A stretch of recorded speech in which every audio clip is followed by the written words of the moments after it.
Pernah kepikiran nggak kalau luka paling dalam yang kita punya justru bisa jadi sumber kekuatan terbesar kita? Hari ini, kita bakal telusuri sebuah kisah nyata yang luar biasa banget untuk ngerti gimana caranya itu bisa terjadi dan apa artinya ini buat kita semua. Wow, kalimat yang berat banget ya. Untuk bisa memahami kenapa seseorang bisa ngomong kayak gitu, kita harus ngebahas sesuatu yang, jujur aja, jarang banget diomongin secara terang-terangan. Oke, mari kita mulai. Kita akan coba bedah inti dari konflik ini. Kita semua pasti sering dengarkan istilah anak durhaka, anak yang dianggap berdosa karena melawan orang tuanya.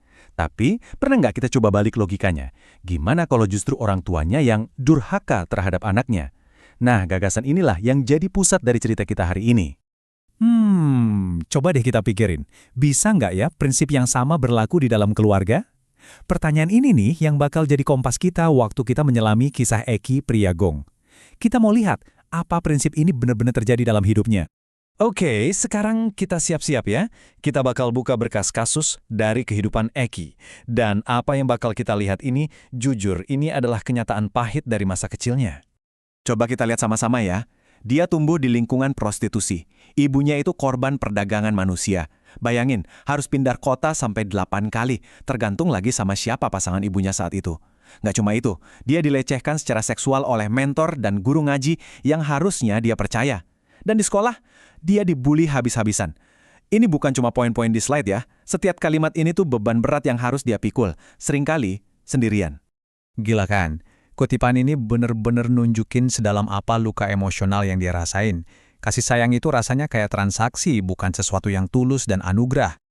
Oke, setelah melihat semua ini, pertanyaan besarnya muncul. Kenapa?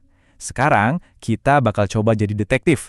Kita akan mulai melacak akar dari semua penderitaan ini. Tapi, gimana ceritanya semua ini bisa jadi separah ini? Untuk benar-benar ngerti apa yang terjadi sekarang, kita harus mundur ke belakang. Kita harus melihat masa lalunya untuk menemukan jawabannya. Nah, disinilah semuanya mulai masuk akal. Ini kayak potongan puzzle yang akhirnya nyambung. Coba kita lihat dari Eki. Dia ngalamin kekerasan dari ibunya. Tapi kenapa ibunya begitu? Kita mundur satu generasi.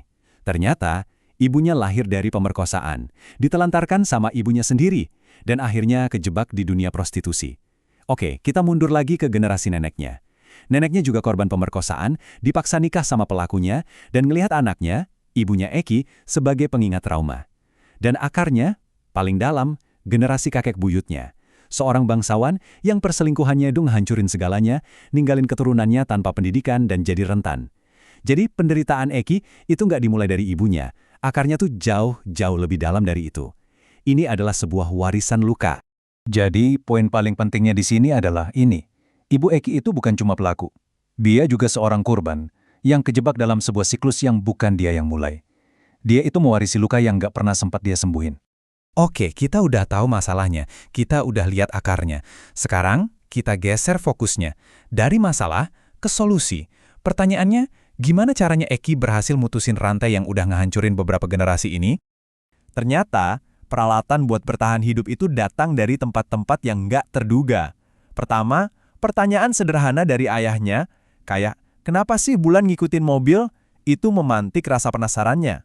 Kedua, kanvas dan panggung. Seni dan komedi jadi tempat dia bernapas, jadi pelarian sekaligus suaranya. Ketiga, momen yang kelihatannya sepele, mangga yang gak dikupasin. Di momen itu, dia ngelihat ibunya bukan sebagai monster, tapi sebagai manusia yang kecapean. Empati muncul. Dan terakhir yang paling kuat, dia merebut kembali ceritanya. Lewat stand-up komedi, dia yang pegang kendali atas narasinya sendiri. Di mana dunia seolah memaksa dia buat diam, seni justru memberinya suara. Nah, sekarang kita sampai di bagian akhir yang menurutku indah banget. Sebuah metafora yang merangkum seluruh perjalanan ini. Dari kehancuran menjadi sebuah keindahan. Namanya kintsugi. Ini adalah seni dari Jepang untuk memperbaiki keramik yang pecah. Uniknya, pecahannya itu nggak disembunyiin, justru disambung lagi pakai pernis yang dicampur bubuk emas. Jadi retakannya itu malah ditonjolkan, dianggap sebagai bagian dari sejarah benda itu yang bikin dia makin indah dan berharga. Filosofi yang dalam banget ya. Dan disinilah semuanya nyambung lagi. Eki secara sadar menerapkan filosofi kintsugi ke hidupnya. Dia tidak menyembunyikan lukanya, dia justru melapisinya dengan emas melalui seni dan komedi, menjadikannya sebuah karya. Dan inilah pesan utamanya buat kita semua. Sejarah kita, betapapun menyakitkannya, nggak mendefinisikan kita sebagai orang yang rusak. Justru sebaliknya, itu adalah bagian dari identitas unik kita. Bukti bahwa kita telah berjuang dan selamat.